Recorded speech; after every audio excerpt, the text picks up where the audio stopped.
Hey guys, it's your boy Young Diamond. Welcome once again.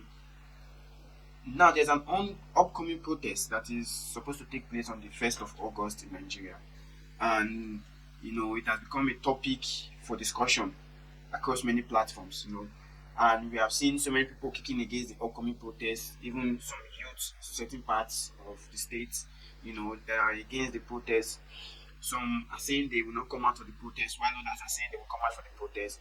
And first of all, you need to first of all understand why this protest is about to take place. In every democratic country, every citizen has the right and the freedom to protest when it comes to being peaceful. Now, having a peaceful protest is the fundamental human right of every citizen to embark on. It only calls for intervention when this protest gets hijacked and becomes a violent protest. Now, taking the case of Kenya, when the youth came out to protest, and later on the protest became violent, and then you see lives were lost, in that process. Now, how do protests get hijacked? It doesn't just come from thin air. Protests being hijacked are those who are sponsored to create a narrative that this protest is being hijacked, and then the government comes in, as a means to cushion the effect of the protesters. Because if the hijackers or if the protest is not being hijacked by sponsored groups, I don't see any reason why the government or the security forces will come in to intervene. Because the moment a protest is declared peaceful, most of the time it gets out of hand, because while certain entities are being paid, to create a narrative within the protest means, in order for there to be an excuse for the security forces to come in. So which is why so many people are against the protest that is coming up, especially in Nigeria, because looking at the hardship going on, the trajectory, the inflation and everything that is happening, it begs to question why are the people still silent up to now. Because Nigerians are very patient people, very, very patient set of people, making jokes of anything that happens in the society, just like as if nothing is happening. It only takes a certain cases whereby they are being pushed to the extreme for them to react, especially when it comes to protest.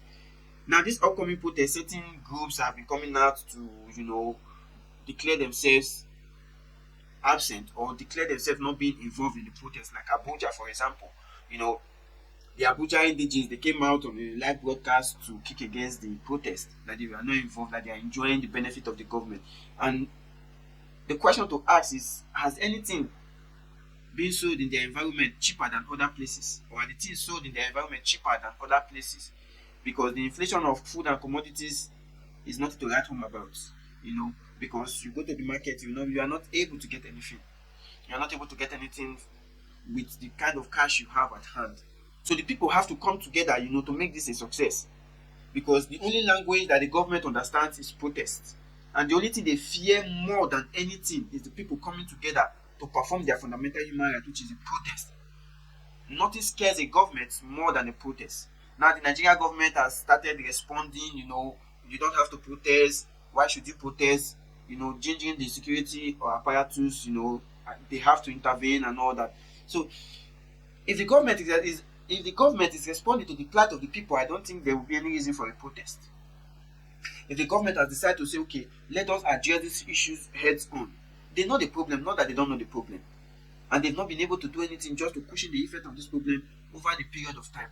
And which has resulted to what is going to take place from on the 1st or 29 or thereabout, from in various areas, various environs, depends on when they decide to kick off their own protest. Because the government is not responding to the plight of the people. Price of things keeps going up day by day, and nothing is being done about it.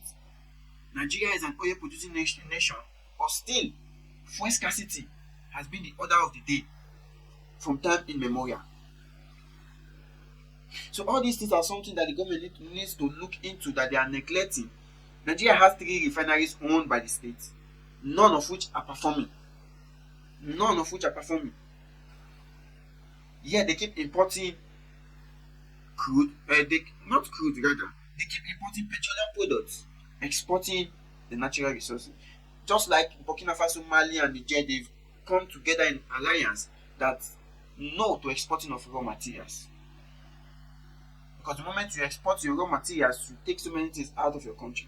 So Nigeria has to stand tall in all of this, but the government is heading the wrong direction.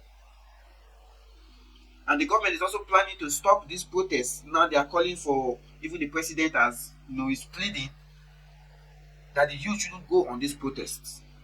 That the youth should not go on this protest. Why shouldn't they go on the protest when you are not doing anything to cushion the effect of this protest, or to cushion the effect of the plight of the people?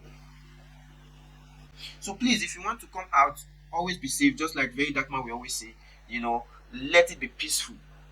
Let it be peaceful. Since the security forces, they are aware of the protest, I guess they will also tread with caution to identify those who are for the protest and those who are against the protest. Because in every protest there are always two entities, those for and those against. Those against will always come to create chaos, so that the security forces will come in, and then lethal force will be used to disperse the crowd.